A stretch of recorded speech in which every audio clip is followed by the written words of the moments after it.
Welcome students, आप सभी का मैं फिर से स्वागत करता हूं अपने लेक्चर नंबर 9th जो अपन पढ़ रहे हैं सॉल्यूशन चैप्टर का। आई होप आप लोगों ने पिछले 8 लेक्चर देख लिए होंगे और नोट्स भी डाउन कर लिए होंगे, क्योंकि नोट्स बनाना बहुत कंपलसरी। अगर आप लोग नोट्स नहीं बनाओगे तो आपको टॉपिक को रिवाइज करने में प्रॉब्लम आएगी। मैं हमेशा अपने आगे वाले लेक्चर में प्रीवियस लेक्चर का रेफरेंस लेता रहूँगा, तो नोट्स होंगे तो आपके लिए बेटर रहेगा। तो प्लीज़ नोट्स बनाइए, तभी आपके लिए पढ़ना बेनिफिशियल है। तो अपन 8th लेक्चर में रॉड स्लो को कंप्लीट कर चुके थे। आज अपना जो टॉपिक है ये अपना रॉड स्लो की ही एप्लीकेशन है। ये कोई न्यूमेरिकल पार्ट नहीं है, कंप्लीटली थ्योरेटिकल पोर्शन है। थ्योरी पोर्शन है और इम्पोर्टेंट भी है। एग्जाम में काफ़ी क्वेश्चन पूछे भी जाते हैं, स्पेशली कम्पिटेटिव एग्जाम में, तो इससे काफ़ी अच्छे क्वेश्चन बन जाते हैं और कुछ कंफ्यूजिंग क्वेश्चन भी यहाँ से बनते हैं। तो मैं उन सभी को यहाँ पे कवर करते हुए अपने 1 या 2 लेक्चर में इस टॉपिक को फिनिश कर दूंगा। Now start the topic ideal and non ideal solution. देखो, वर्ड आपको पता होगा कि आइडियल मीन्स क्या होता है। आइडियल मीन्स होता है परफेक्ट, ठीक है।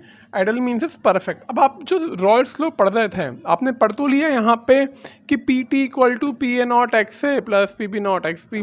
क्या ये हमेशा ट्रू होगा? क्या ये इक्वेशन हमेशा फॉलो होगी?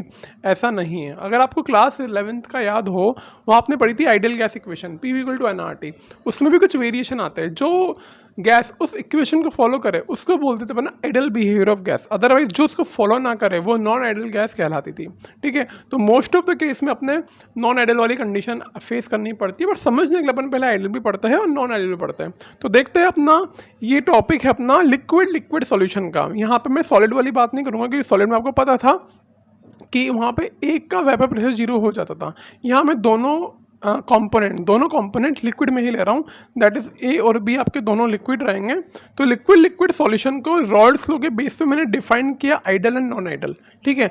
एक कैटेगरी की आइडल, एक कैटेगरी की नॉन आइडल, है ना। यहाँ मैं कुछ पॉइंट लिखूंगा, वो आपको हो सकता है समझ में आ जाए, कुछ समझ में ना आए, पर वो मैं फ्लो चार्ट पर नोट डाउन कर रहा हूँ ताकि आपके रिविजन में वो हेल्प करेंगे। तो यहाँ पे लिख लो follow Raoult's law, follow Raoult's law, ठीक है। इट मीन्स यहाँ पे क्या होगा, पी टी क्या होगा आपका, p A not x A plus P B not x b के इक्वल होगा। इसी तरह से नॉन आइडियल में क्या होगा, पी टी आपका not equal to P A not x A plus P B not x b होगा, ठीक है। जब ये थ्योरेटिकल वैल्यू और प्रैक्टिकल वैल्यू दोनों इक्वल आए तो आइडियल है, अगर इक्वल नहीं आ रही तो नॉन आइडियल है। आप बोलोगे सर ये इसको इससे ही तो अपन ने ये फाइंड किया था। देखो, ये थ्योरेटिकली अपन कैलकुलेट कर रहे हैं। अगर प्रैक्टिकल और थ्योरेटिकल वैल्यू दोनों सेम हो रही है, आप फिजिक्स लैब में करते होंगे कि प्रैक्टिकल वैल्यू और थ्योरेटिकल वैल्यू एरर निकालते थे, तो वही चीज़ यहाँ पर ये ऑब्जर्व वैल्यू है। तो ये ऑब्जर्व वैल्यू अगर आपकी थ्योरेटिकल वैल्यू से इक्वल होती है तो वो सॉल्यूशन कहलाएगा आपका आइडियल सॉल्यूशन। अगर वो इक्वल नहीं है तो वो कहलाएगा आपका नॉन आइडियल सॉल्यूशन। अब बात आ रही है इक्वल नहीं है तो क्या होगी, या तो कम होगी या ज़्यादा होगी। अगर ज़्यादा वैल्यू आती है तो उसको बोलेंगे पॉजिटिव डेविएशन, कम वैल्यू आती है तो उसको बोलेंगे अपन नेगेटिव डेविएशन। तो ये टॉपिक है यहाँ पे ना, तो आप इसको नोट डाउन करिए। मैं जो भी यहाँ पॉइंट लिख रहा हूँ आप उसको भी नोट डाउन करिएगा, ठीक है। एक बार इसको नोट डाउन करना शुरू करिए और यहाँ पे थोड़ा स्पेस लीव कर देना, मुझे यहाँ पे काफ़ी सारी चीज़ें नोट करनी है। अब देखिए कि जब ये दोनों इक्वल थे तो आइडियल बोला, मतलब ये जो थियोरेटिकल वैल्यू आ रही है ये इस ऑब्जर्व वैल्यू के बराबर आ जाए तो आइडियल सॉल्यूशन है। नॉट इक्वल है तो नॉन आइडियल है। अब कंडीशन ये आ रही है कि पॉजिटिव डेविएशन कब होगा और नेगेटिव डेविएशन कब होगा। अब देखो, जब आपका पी ऑब्जर्व वैल्यू मतलब total observe value P T, इसको मैं बोल सकता हूँ कि टोटल प्रेशर जो आपका ऑब्जर्व्ड है, जो आपने प्रैक्टिकली ऑब्जर्व किया, वो ग्रेटर आ रहा है आपका p A not x A plus P B not x b से, है ना। तब बोलेंगे अपन कि ये पॉजिटिव डेविएशन शो कर रहा है, मतलब सॉल्यूशन आपका आइडियल नहीं है, आइडियल से थोड़ा ज़्यादा प्रेशर शो कर रहा है। अभी क्यों कर रहा है उसका भी रीज़न आएगा, देखना अभी। अब नेगेटिव कब होगा, जब आपका टोटल प्रेशर ऑब्जर्व का प्रैक्टिकली लेस आ रहा है आपके रॉल्ट लॉ के एक्सप्रेशन से, P A not x A plus P B not x B, है ना। तो these are the two condition of positive deviation और नेगेटिव डेविएशन। अब बात ये आ रही है, इसमें कुछ और भी पॉइंट है कि डेल्टा वी मिक्सिंग ये ज़ीरो होता है। अभी क्यों ज़ीरो होता है ये भी मैं भी एक्सप्लेन करने वाला हूँ। डेल्टा एच ऑफ मिक्सचर ये भी आपका ज़ीरो होता है। क्यों होता है अभी मैं एक्सप्लेन करूँगा, है ना। और नॉन आइडियल में क्या होगा, delta we mixture not equal to zero.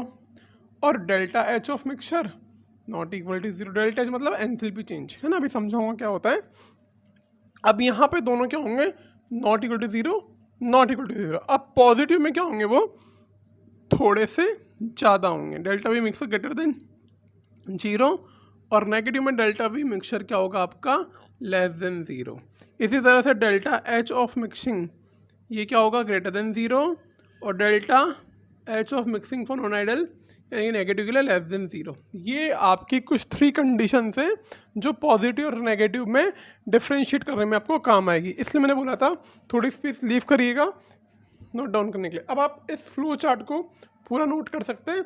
अब अपन इनको इंडिविजुअली पढ़ेंगे कि आइडियल सॉल्यूशन आइडियली क्यों बिहेव कर रहा है, और नॉन आइडियल में से क्या प्रॉब्लम हो गई कि कुछ कर रहे पॉजिटिव डेविएशन और कुछ कर रहे नेगेटिव डेविएशन। तो एक बार ये फ्लो चार्ट को आप ड्रॉ करिए।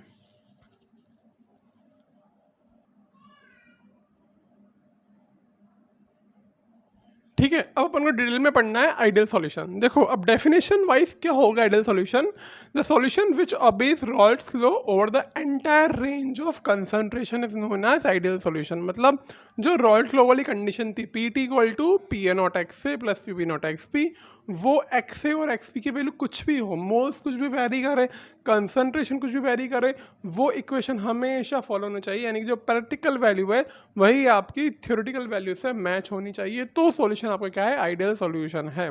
ठीक है, अब इसकी जो 2 मेन कंडीशन है, कंडीशन फॉर आइडियल सॉल्यूशन या प्रॉपर्टीज ऑफ आइडियल सॉल्यूशन बोल लीजिए, तो मैं लिख लेता हूँ यहाँ पे कंडीशन फॉर आइडियल सॉल्यूशन। ठीक है, या फिर इसको आप चाहो तो प्रॉपर्टीज भी बोल सकते हैं, प्रॉपर्टीज ऑफ आइडियल सॉल्यूशन। तो पहली प्रॉपर्टी मैं ऑलरेडी लिख चुका था वहाँ पे, delta V of mixture equal to zero. Second property delta H of mixture equal to zero. अभी मैं 2 ही पॉइंट लिख रहा हूँ यहाँ पे। अब पहले समझते कि आइडियल सॉल्यूशन में डेल्टा वी ज़ीरो कैसे आ रहा है ना। सपोज आपने यहाँ पे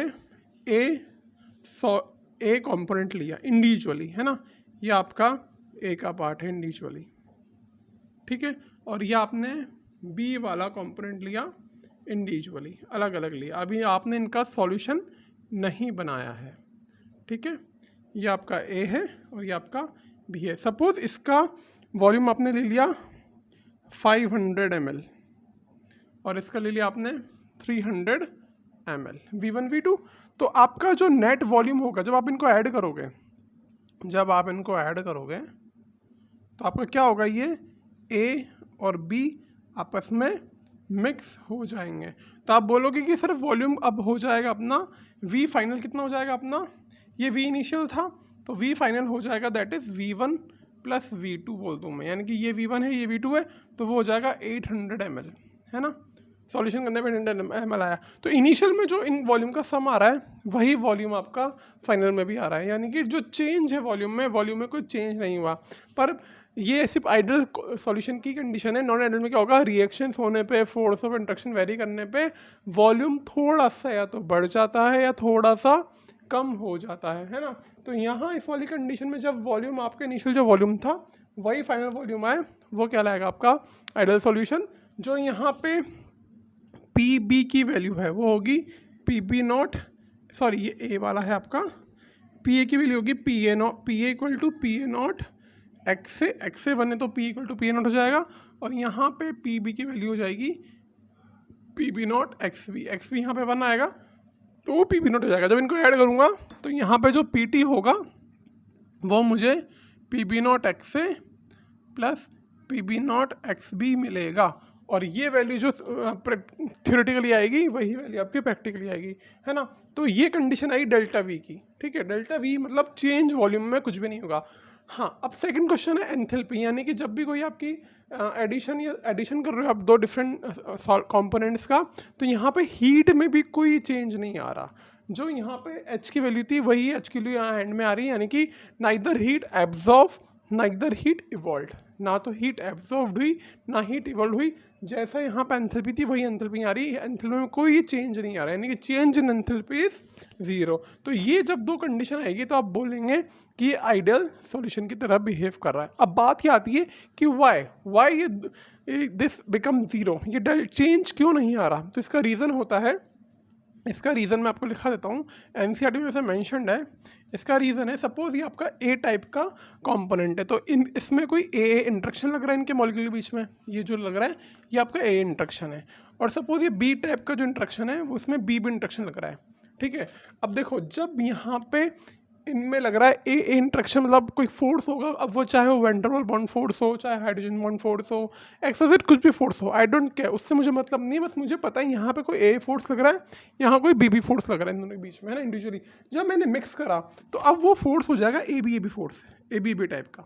जब मैं इनको मिक्स करूँगा तो वो हो जाएगा ए बी इंट्रैक्शन। क्या हो जाएगा वो? A B interaction. इसको मैं बोलता हूँ फोर्स ऑफ अट्रैक्शन या फोर्स ऑफ रिपल्शन। तो वो इंट्रैक्शन मैंने उसको बोल दिया। तो यहाँ पे जो आपका ए इंट्रैक्शन है वही आपका बी इंट्रैक्शन है और वही आपका ए बी इंट्रैक्शन आएगा, है ना। उसमें कोई चेंज नहीं आ रहा, जो बॉन्ड एनर्जी यहाँ आ रही थी वही बॉन्ड एनर्जी यहाँ आ रही है, वही बॉन्ड एनर्जी यहाँ आ रही है। तो इसलिए यहाँ पे क्या बोलेंगे अपन, ये आइडियल सॉल्यूशन की तरह बिहेव कर रहा है। जितना आपको थियोरेटिकली मिला उतना ही आपको प्रैक्टिकली मिलेगा। तो this is the condition of ideal solution. ठीक है, समझ में आया? अब बात आती है सर इसके कुछ एग्जाम्पल भी तो होंगे, तो ठीक है आप एक बार इसको नोट डाउन करिए, फिर मैं आपको एग्जाम्पल के थ्रू समझाऊंगा कि इसके एग्जाम्पल क्या है जो आइडियल सॉल्यूशन की तरह बिहेव करेंगे। ठीक है, अब देखो इसका जो पहला एग्जाम्पल जो आपका एनसीईआरटी में गिवन है, hexane and heptane, hexane and heptane, आगे लिखा हुआ है एन हेक्सेन एन हेप्टेन, मतलब स्ट्रेट चेन है हेक्सेन और हेप्टेन की। अब ये जो कंडीशन है ये आइडियल सॉल्यूशन की कंडीशन है। क्यों? क्योंकि दोनों ही सेम फैमिली के, ये भी अल्केन है ये भी अल्केन है, ये 6 कार्बन है 7 कार्बन, लगभग इनका मास भी नियरली सेम होगा, सिर्फ 14 का डिफरेंस आएगा। तो दोनों का सेम नेचर है, सेम टाइप ऑफ बॉन्डिंग है। तो आप इनको चाहे इंडिविजुअली देखो, जब इनको ऐड करोगे तो ये आइडियल सॉल्यूशन की तरह बिहेव करेंगे। ना तो इनके वॉल्यूम में चेंज आएगा ना डेल्टा एच में चेंज आएगा। जो इनका इंडिविजुअली फोर्स ऑफ अट्रैक्शन था विद इन मॉलिक्यूल, वही आपका सॉल्यूशन में फोर्स ऑफ अट्रैक्शन रहेगा विद इन मॉलिक्यूल, है ना। कोई चेंज नहीं आएगा इनको मिक्स करने पे, इसलिए आपने इसको बोल दिया this is an example of ideal solution. ठीक है, इसी तरह से सपोज आपका है methanol CH3OH and ethanol C2H5OH, दोनों के फंक्शन ग्रुप सेम है, दोनों की प्रॉपर्टी सेम है, दोनों का लगभग मास भी नियर बाय सेम ही है, दोनों ही आपके अल्केनॉल फैमिली से बिलोंग करते हैं ना। तो ये भी क्या आ जाएगा आपका आइडियल सॉल्यूशन की कंडीशन आ जाएगी। इसी तरह से सपोज मैं आपके और भी एग्जाम्पल मेंशन कर सकता हूँ, C2H5Cl chloroethane and C2H5Br bromo ethane. अब ये भी क्या है, दोनों लगभग सेम फैमिली के। आपको लगेगा सर यहाँ पे फंक्शन ग्रुप तो सेम डिफरेंट आ रहे हैं, नहीं डिफरेंट नहीं है, ये हेलोजन फैमिली है, लगभग सेम ही है, इनकी प्रॉपर्टी लगभग सिमिलर होती है, दोनों में ही 2-2 कार्बन है। तो इस तरह की कंडीशन भी आपकी आइडियल सॉल्यूशन की तरह बिहेव करेगी। अब आपको डाउट आ रहा होगा कि सर ये सब आइडियल है तो नॉन आइडियल क्या होता है। अगर सपोज मैंने यहाँ पे ले लिया C2H5F और ले लिया C2H5I, अब ये कंडीशन आपकी आइडियल वाली नहीं है। क्यों? क्योंकि यहाँ पे F और I की साइज में काफ़ी बड़ा डिफरेंस आएगा, इन दोनों की इलेक्ट्रोनेगेटिविटी में काफ़ी डिफरेंस आएगा। तो this is not an example of ideal solution. अब आपको समझ गए, आपको एग्जांपल के थ्रू समझ में आ गया होगा कि किस तरह के सॉल्यूशन, आप किस तरह के कंपोनेंट आपके आइडियल सॉल्यूशन की तरह बिहेव करेंगे। तो एग्जाम में अगर आपकी थ्योरी आती है कि आइडियल सॉल्यूशन डिफाइन करिए, तो आपको इसकी डेफिनेशन, इसकी कंडीशन, इसका रीज़न और ये आपको कुछ एग्जाम्पल लिखने हैं। अब इसमें एक चीज़ और आती है, ग्राफ। ग्राफ क्या होगा आइडियल सॉल्यूशन का? आपको याद है रॉयल्स लॉ का मैंने ग्राफ बनाया था, वही ग्राफ आपका आइडियल कंडीशन को बिहेव करता था, इस तरह वाला ग्राफ। ये ग्राफ आपका आइडियल सॉल्यूशन के लिए था, है ना। मैंने नोटेशन वहाँ पूरे मार्क कर रखे थे, कैसे कैसे वहाँ पे मैंने मार्किंग की थी, सेम वही मार्किंग आइडियल के लिए आएगी, क्योंकि वो स्ट्रेट लाइन ग्राफ था। कम या ज़्यादा होगा तो नॉन आइडियल की कंडीशन आएगी, वो अपन अब देखेंगे। तो आपको डेफिनेशन, प्रॉपर्टी, रीज़न, एग्जाम्पल वो ग्राफ बनाना है आइडियल सॉल्यूशन का, अगर क्वेश्चन आता है तो। बाकी सब्जेक्टिव क्वेश्चन कैसे पूछेंगे वो मैं आपको जब रिवीजन या एक्सरसाइज के कोई शीट दूंगा तो वहाँ पे वो डिस्कस हो जाएगा। ठीक है, इसको आप नोट डाउन करिए। अब देखिए नॉन आइडियल सॉल्यूशन की डेफिनेशन पढ़ी है, when A solution does not obey Royals law over the entire range of concentration. Ideal में क्या था, वो रॉयल्स लॉ को फॉलो करता था एंटायर रेंज ऑफ कंसंट्रेशन के लिए, इसमें फॉलो नहीं करेगा एंटायर रेंज ऑफ कंसंट्रेशन, है ना। ठीक है, अब जब ये फॉलो नहीं करेगा इंटर रेंज के लिए तो या तो आइदर हायर होगा या लोअर होगा। तो अगला पॉइंट ये vapour pressure of such solution is either higher or lower than the predicted by Raoult's law. Raoult's law से जो आपने थ्योरेटिकली कैलकुलेट करा था उससे या तो ज़्यादा होगा या उससे कम होगा। ठीक है, मैंने थोड़ा स्पेलिंग मिस्टेक कर दिया, हायर। ठीक है, HIGHER। अब आपको पता है जब ये हायर शो करेगा तो पॉजिटिव डेविएशन देगा और जब ये लोअर शो करेगा तो नेगेटिव डेविएशन देगा। ठीक है, अब बात आता है कब पॉजिटिव देगा और कब नेगेटिव देगा, है ना। तो मैं यहाँ पे इसको फर्स्ट लिखता हूँ, प्रॉपर्टीज ऑफ पॉजिटिव डेविएशन, कि कब वो पॉजिटिव डेविएशन शो करेगा। आइडियल सॉल्यूशन की बात करें तो यहाँ पे वो कंडीशन याद रखना, डेल्टा वी मिक्सिंग क्या होगा, not equal to zero, and delta H of mixing not equal to zero. ये तो आएगा ही सही। अब उसके साथ पॉजिटिव आ रहा है तो क्या होगा, नेगेटिव हो रहा है तो क्या होगा। अब पॉजिटिव कब होगा, जब आपका डेल्टा वी ऑफ मिक्सिंग क्या होगा, ग्रेटर देन ज़ीरो होगा, और डेल्टा एच ऑफ मिक्सचर क्या होगा, ये भी ग्रेटर देन ज़ीरो होगा। यानी कि जो इनिशियल वॉल्यूम था और जो फाइनल वॉल्यूम, यानी कि फाइनल वॉल्यूम आपका बढ़ चुका है, यानी कि वी फाइनल वॉल्यूम आपका वी इनिशियल से ज़्यादा होगा। सपोज इनिशियल में आपने लिया 500 और 300 के दो कंपोनेंट लिए, दोनों को मिक्स करा तो वो 800 आना चाहिए था, पर वो 800 से थोड़ा सा ज़्यादा आ रहा है। लाइट सपोज 810 या 820 आ रहा है, तो 20 ml का डिफरेंस आया। अभी 20 ml पॉजिटिव वैल्यू आ रही है क्योंकि फाइनल वैल्यू ज़्यादा आ रही है, इनिशियल वैल्यू कम थी। तो ये क्या होगा, वी फाइनल ज़्यादा होगा वी इनिशियल से। इसी तरह से यहाँ पे क्या होगा, इनिशियल में हीट सपोज आपने यहाँ पे एब्जॉर्व करी, वो कम ज़्यादा होगी फाइनल वैल्यू से, तो यहाँ पे delta H of final greater than H of initial होगा। अब बता रही है यहाँ पे रीज़न ऐसा हो क्यों रहा है ना। तो उसका पहला रीज़न आएगा वही फोर्स ऑफ अट्रैक्शन वाला, है ना, फोर्स ऑफ इंट्रैक्शन वाला। तो उसमें आएगा सपोज ये आपका, अगर मैं लैंग्वेज की बात करूँ तो मैं इसको मैं लैंग्वेज में लिख सकता हूँ। एक बार मैं आपको पूरे स्टेटमेंट लिख के बता देता हूँ लैंग्वेज में कैसे होगा वो। अब देखो, A B interaction are weaker than those between A और बी बी, यानी कि जो आपको यहाँ पे फोर्स मिल रहा था ए में और बी में, वो उसकी वैल्यू इस ए बी वाले फोर्स से ज़्यादा होगी। यानी कि सपोज जैसे मैं बात करूँ यहाँ पे, आपको मैं ड्रॉ करके समझाता हूँ अच्छे से। मैं वीडियो पॉज करके इसको रब कर दूँ, आप पहले इसको नोट डाउन कर लीजिए, इस पूरी थ्योरी को वीडियो पॉज करके। अब इस पूरी थ्योरी को अपन एक एग्जाम्पल से समझते हैं। देखिए, अब एग्जाम्पल में समझता हूँ आपको एक पॉजिटिव डेविएशन एग्जाम्पल कैसे होगा। सपोज ये दो आपके कंटेनर है, एक में आपने कंपोनेंट ए लिया, एक में आपने कंपोनेंट बी लिया, है ना। कंपोनेंट ए वाले में आपने सपोज फिल करा मिथेनॉल CH3OH, और इसमें फिल करा आपने बेंजीन C6H6। ठीक है, अब जब ये इसमें ए इंट्रैक्शन है, अब इस ए इंट्रैक्शन मतलब एक मिथेनॉल के मॉलिक्यूल में और दूसरे मिथेनॉल के मॉलिक्यूल में कुछ फोर्स लग रहा होगा। देखो वो फोर्स कैसे होगा, ये सपोज आपका मिथेनॉल है, ये ऑक्सीजन और ये हाइड्रोजन। ठीक है, सपोज इसी तरह से आपका फिर दूसरा मॉलिक्यूल आएगा मिथेनॉल का, ये ऑक्सीजन और ये हाइड्रोजन। अब इस एक मिथेनॉल में ये ए है और ये दूसरा है ये ए है, इनमें हो रही है हाइड्रोजन बॉन्डिंग, क्योंकि ड्यू टू इलेक्ट्रोनेगेटिव डिफरेंस, यहाँ पार्शियल नेगेटिव पार्शियल पॉजिटिव, तो ये दो मिथेनॉल के मॉलिक्यूल हाइड्रोजन बॉन्डिंग से कनेक्टेड है। ठीक है, H बॉन्डिंग से कनेक्टेड है। बेंजीन में कोई बॉन्डिंग नहीं होती, इसमें खाली बहुत weak van der Waals force होगा, है ना। तो ये बी में है, यहाँ weak van der Waals force है, और जो ए वाला है इसमें हाइड्रोजन बॉन्डिंग अवेलेबल थी। ठीक है, तो यहाँ पे क्या होगा, जब आप इनको मिक्स करोगे, अब आपने क्या करा, दोनों को ऐड कर दिया ना, तो ये एडिशन वाला सिंबल मैं यहाँ ना करके इस तरफ लगाता हूँ। ठीक है, अब मैंने इन दोनों को ऐड कर दिया। जब मैं इनको ऐड करूँगा तो क्या होगा, सेम कंटेनर में आपका मिथेनॉल भी आएगा और उसी कंटेनर में आपका बेंजीन भी आ जाएगा। अब क्या होगा, ये जो मिथेनॉल का मॉलिक्यूल था CH3OH और ये था एक और CH3OH, यहाँ पहले H बॉन्डिंग हो रही थी। सपोज अब इनके बीच में क्या आ गया, इनके बीच में आपका ये बेंजीन आ गया। ठीक है, तो इस बेंजीन की वजह से जो आपका ए बी इंट्रैक्शन है वो थोड़ा वीक हो जाएगा, है ना। पहले ए इंट्रैक्शन काफ़ी ज़्यादा आ रहा था, बी में तो बहुत कम था, तो यहाँ पे कुछ पार्शियल वो पीटी की वैल्यू कुछ आ रही थी। जब मैंने मिक्स करा तो इनका देखा गया वेपर्स जितनी बननी चाहिए थी उससे ज़्यादा बन रही है, क्योंकि यहाँ पे वेपर्स को बनाने में थोड़ा सा प्रॉब्लम आ रही थी ड्यू टू हाइड्रोजन बॉन्डिंग। पर जैसे ही मैंने मिक्स करा इसको, अब ये मिथेनॉल की वेपर काफ़ी ईजीली बन जाएगी ड्यू टू जो हाइड्रोजन बॉन्डिंग थी वो इस बेंजीन ने आगे बीच में से ब्रेक कर दी। ठीक है, बेंजीन के मॉलिक्यूल इन दोनों के बीच में आके वो हाइड्रोजन बॉन्डिंग को ब्रेक कर देंगे। तो आपको जो यहाँ पे प्रेशर मिलेगा, यहाँ जो प्रेशर मिलेगा वो प्रेशर ज़्यादा होगा इनिशियल प्रेशर से।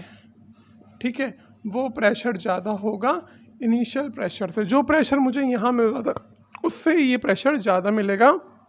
तो this is the condition of positive deviation. तो मैंने वहाँ पे स्टेटमेंट लिखा था ए एंड बी इंट्रैक्शन था, वो क्या होगा यहाँ पे उससे थोड़ा सा, सॉरी जो ए बी इंट्रैक्शन है, ए बी इंट्रैक्शन थोड़ा सा वीक होगा ए और बी बी इंट्रैक्शन से। ये कंडीशन है आपकी पॉजिटिव डेविएशन की। ठीक है, ए बी इंट्रैक्शन मतलब जो फाइनल सॉल्यूशन इंट्रैक्शन है वो वीक हो तो पॉजिटिव डेविएशन शो होगा। अब जिसका उल्टा, अगर ए बी इंट्रैक्शन स्ट्रांग होता तो ये नेगेटिव डेविएशन शो करता। अब पहले मैं आपको ये एक एग्जांपल तो हो गया आपका पॉजिटिव का, मैं आपको यहाँ पे अदर एग्जांपल भी शो कर देता हूँ। सपोज आपने वाटर लिया और बेंजीन लिया, आपको याद हो वाटर के बीच में भी हाइड्रोजन बॉन्डिंग होती है ना।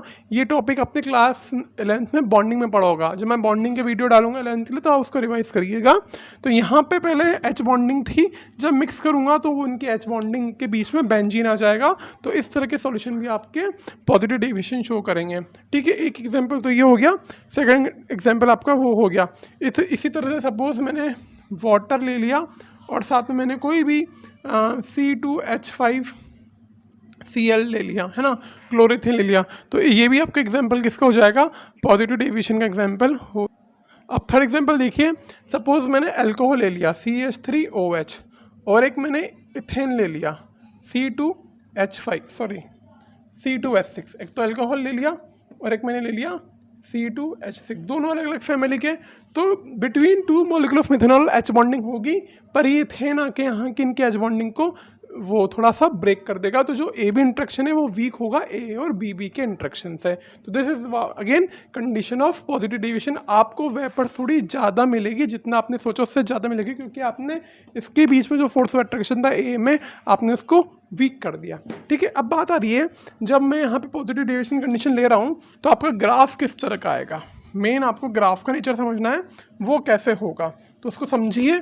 पहले आप आइडियल डेविएशन वाला ग्राफ बनाइए। तो दिस इज द एक्सिस। आपको याद हो मैं वर्टिकल में लेता था वेपर प्रेशर और यहाँ लेता था मैं मोल फ्रैक्शन, है ना।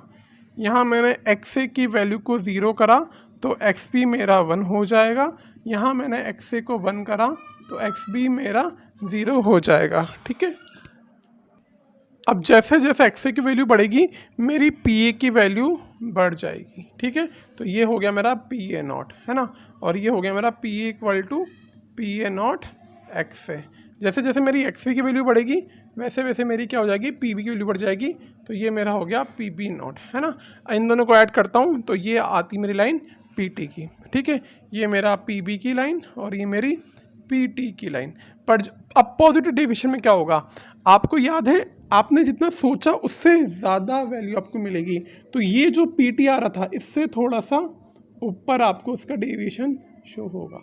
जो वैल्यू थी उससे थोड़ा सा ऊपर, चाहे वो इतना ऊपर हो या ज़्यादा ऊपर हो, बस इससे थोड़ा ऊपर शो होगा। कोई सी भी लाइन हो सकती है। ठीक है, अब यानी कि ये जब ऊपर शो हो रहा है तो इनकी PA और PB की जो वैल्यू थी इंडिविजुअली वो भी बढ़ गई होगी, तभी तो इन दोनों का सम ज़्यादा आ रहा है। तो यानी कि PA का वैल्यू भी थोड़ी सी ज़्यादा हो जाएगी और PB की वैल्यू भी थोड़ी सी ज़्यादा हो जाएगी। मैं आपको NCERT के ग्राफ शो करता हूँ स्क्रीन पे। ये NCERT में ग्राफ गिवन है, मैंने भी वैसा ही ग्राफ यहाँ पे ड्रॉ करा है। मतलब जितनी वैल्यू आपने सोची थी आपको उससे थोड़ी सी ज़्यादा वैल्यू मिली है किसकी, पॉजिटिव डेविएशन में। सेम इसका ऑपोजिट क्या हो जाएगा, नेगेटिव डेविएशन में आपको इससे थोड़ी सी कम वैल्यू मिलेगी ना। तो ये पॉजिटिव डेविएशन की थ्योरी थी। आप इस ग्राफ को नोट डाउन करिए। अब मैं आपके लिए नेगेटिव डेविएशन के एग्जाम्पल और उसके कुछ पॉइंट नोट डाउन करा देता हूँ। अगर आपको पॉजिटिव डेविएशन समझ में आ गया तो नेगेटिव जस्ट उसका ऑपोजिट है। यहाँ पे डेल्टा वी क्या होगा, डेल्टा वी मिक्सचर नेगेटिव आएगा, यानी कि जितना वॉल्यूम आपने सोचा था उससे थोड़ा वॉल्यूम कम हो जाएगा सॉल्यूशन का। आपने सोचा 800 ml तो उससे थोड़ा कम मिलेगा, डेल्टा एच भी कम हो जाएगा। क्यों? क्योंकि यहाँ पे ए बी कंट्रैक्शन है वो थोड़ा स्ट्रॉन्ग होगा ए और बी बी से, यानी कि जितना प्रेशर आप सोच रहे थे उससे आपको कम प्रेशर मिलेगा, यानी कि मॉलिक्यूल को स्केप होने में प्रॉब्लम होगी। पहले पॉजिटिव मॉलिक्यूल आसानी से स्केप हो रहा था, अब यहाँ पे मॉलिक्यूल थोड़ा मुश्किल से स्केप होगा। ठीक है, अब इस वाले पॉइंट को अगर मैं एग्जाम्पल समझाऊँ तो आप लोगों को ज़्यादा अच्छे समझ में आ जाएगा, है ना। सपोज मैं यहाँ पे एग्जाम्पल लेता हूँ आपका, यहाँ पे मैंने ए और बी, अब मैं पूरी ड्राइंग ड्रॉ नहीं कर रहा, खाली ये भी समझा रहा हूँ। ये सपोज आपका क्लोरोफॉर्म है CH Cl3 और ये आपका एसीटोन है CH3 C++O CH3, है ना।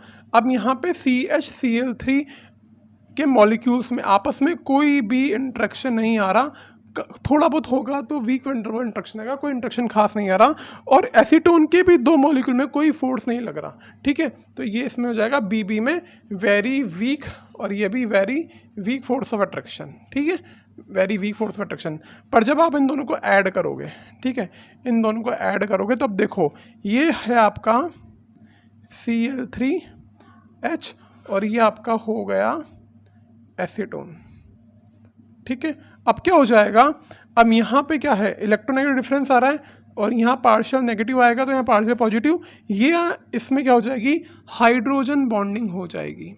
यानी कि जब मैंने क्लोरोफॉर्म को और एसीटोन को मिक्स करा तो इन दोनों के मॉलिक्यूल ने, यानी कि ये जो AB वाली कंडीशन थी, इस AB वाली कंडीशन में H बॉन्ड प्रेजेंट हो गया।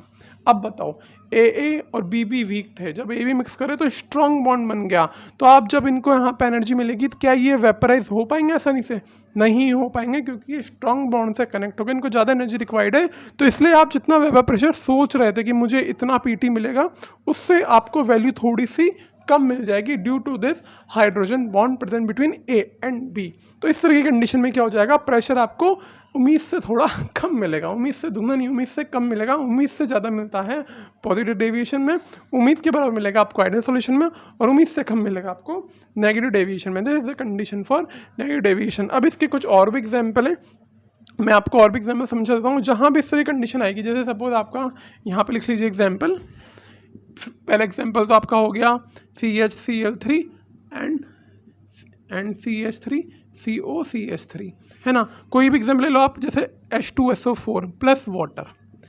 अब जब भी आप वाटर एसिड को मिक्स करोगे तो यहाँ भी क्या हो जाएगी, हाइड्रोजन बॉन्डिंग बन जाएगी कि H हट के इससे जुड़ जाएगा, तो ये भी नेगेटिव डेविएशन शो करेगा, है ना। और एग्जाम्पल सपोज आपने ले लिया CHCl3, यहाँ पे आपने O की जगह कोई अमीन ग्रुप ले लिया C2H5NH2, तो यहाँ भी नाइट्रोजन में लोन पेयर है।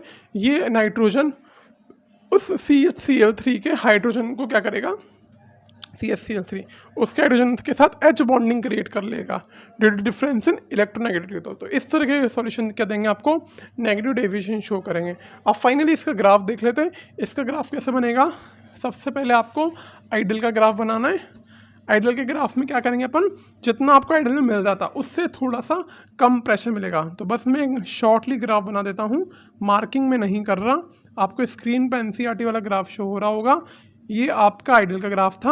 अब आपको इससे थोड़ी सी कम वैल्यू मिलेगी, क्या मिलेगी, इससे थोड़ी सी कम वैल्यू आपको मिलेगी। आप अपनी कॉपी में NCERT वाला ग्राफ ड्रॉ कर सकते हैं, जितना आपने सोचा था उससे ग्राफ आपको नीचे आ रहा है। तो this is the condition for negative deviation. ये सब मैंने नेगेटिव के बारे में बताया। आज की थ्योरी काफ़ी सी थोड़ा अच्छा कंसेप्ट था, ज़्यादा ऐसा नहीं है बहुत टफ था। आप इसको रिवाइज करिए, दोबारा समझ में आ जाएगा। और प्लीज़ NCERT से भी इसको रीड करिएगा, काफ़ी अच्छे एग्जाम्पल मैंने लिए। तो this is the about today's lecture. थोड़ा वीडियो लेंदी हो गया, पर आई होप आप इसको नोट डाउन करोगे अच्छे से, तो ही आपको समझ में और लॉन्ग टर्म के लिए याद रहेगा।